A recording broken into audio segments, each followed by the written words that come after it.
Halo teman-teman, perkenalkan nama saya Zahra Safa Salsabila. Saya adalah salah satu guru di SMA Negeri 1 Kandar. Saya mengampu mata pelajaran matematika dan bisa dibilang saya adalah salah satu guru Gen Z.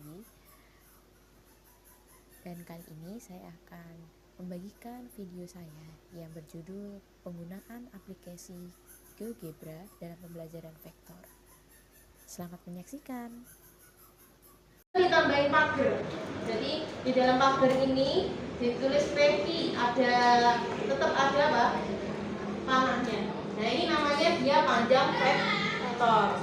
Terus atau yang pakai huruf kecil berarti gini. Nah, atau bisa jadi gini.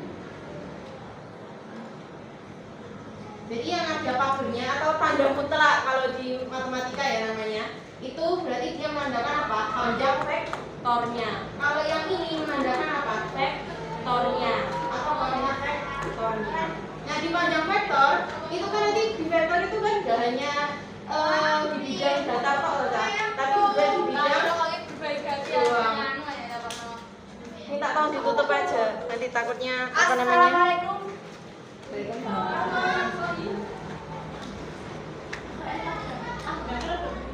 Ya, agak berisik.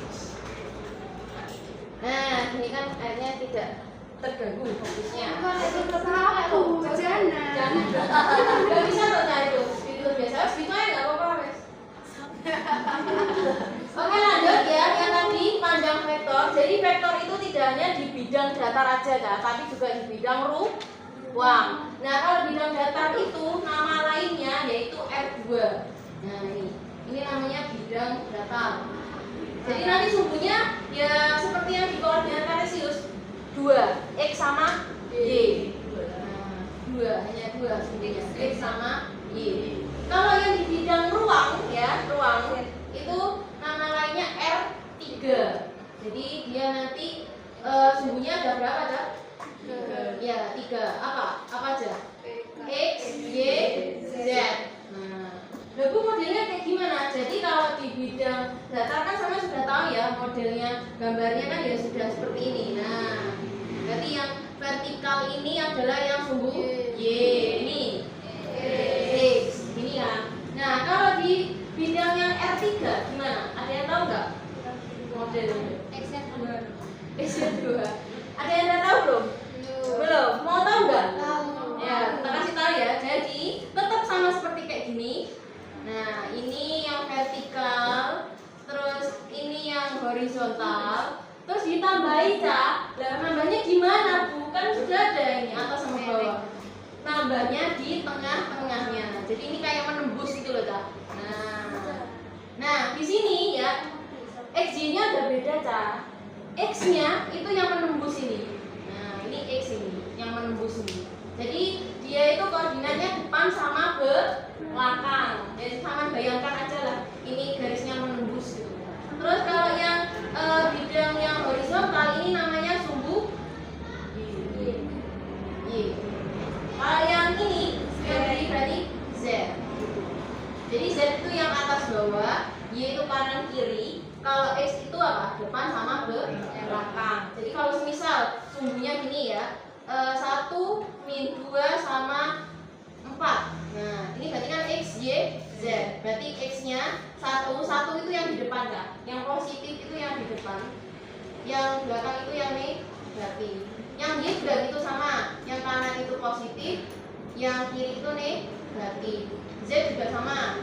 Yang atas positif, yang bawah negatif. Itu ya. Jadi bisa dibayangkan. Nanti kita juga belajar cara menggambar di dimensi 3 atau R3. Makanya namanya R3 karena kan sesuai dengan sumbunya. Nah, untuk mencari panjang vektornya, kalau dia 2 kan berarti otomatis ya sumbunya 2 saja. Koordinat titiknya juga 2. Ini pakai konsep metrik juga ini. Jadi nanti kalau mencari panjang vektornya, masing-masing koordinatnya ini kita kuadratkan dulu. Terus habis itu ditambahkan, terus diakar. Sama halnya kayak mencari apa? Pitagoras. Cuman kalau Pitagoras kan dia ada yang negatif, ada yang min kan. Nah, kalau yang ini cuman apa yang penjumlahan aja. Sama yang R3 juga gitu.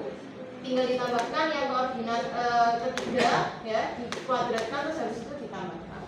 Nah, notasinya jangan lupa ya, dia ada pagernya, berarti menunjukkan panjangnya. Contohnya di sini diketahui vektor A dia 5 sama min 3 koordinatnya, dan vektor U koordinatnya ada berapa ini? 3 ya, 4 min 2 sama 0. Tentukan panjang vektor A dan vektor V. Nah, yang pertama, vektor A itu di bidang apa kan? Ya, datar atau R2. Kalau yang U? Ya, R3. Berarti kita mencari yang A dulu ya, panjangnya vektor A. Jangan lupa notasinya. Berarti kalau mencari gimana Kak? Tadi rumusnya. Berarti yang pertama berapa? 5 kuadrat ditambahkan min 3 kuadrat berapa? 25 ditambah berapa? 25 tambah 9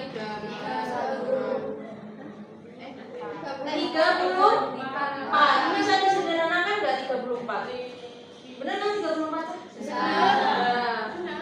Bisa nggak disederhanakan 34? Yakin bisa. Kalau menyederhanakan bentuk akar kan berarti harus salah satunya bisa dibagi sama bilangan kuadrat. Bilangan kuadrat mana yang bisa dibagi sama 3, 4? Bilangan kuadrat itu kan ada 1, 4, 9, terus 16. Bilangan kuadrat itu yang mana tuh Kak? 1 pangkat 2, 2 pangkat 2, 3 pangkat 2. Hasilnya itu loh. Ya, hasilnya itu namanya bilangan kuadrat. Gak bisa ya? Berarti cukup sampai di sini. Ya sudah, seperti ini aja. Nanti kalau waktu ulangan juga gitu. Kalau nggak bisa ya udah nggak bisa. Nggak usah dihitung kalkulator koma-koma itu nggak usah.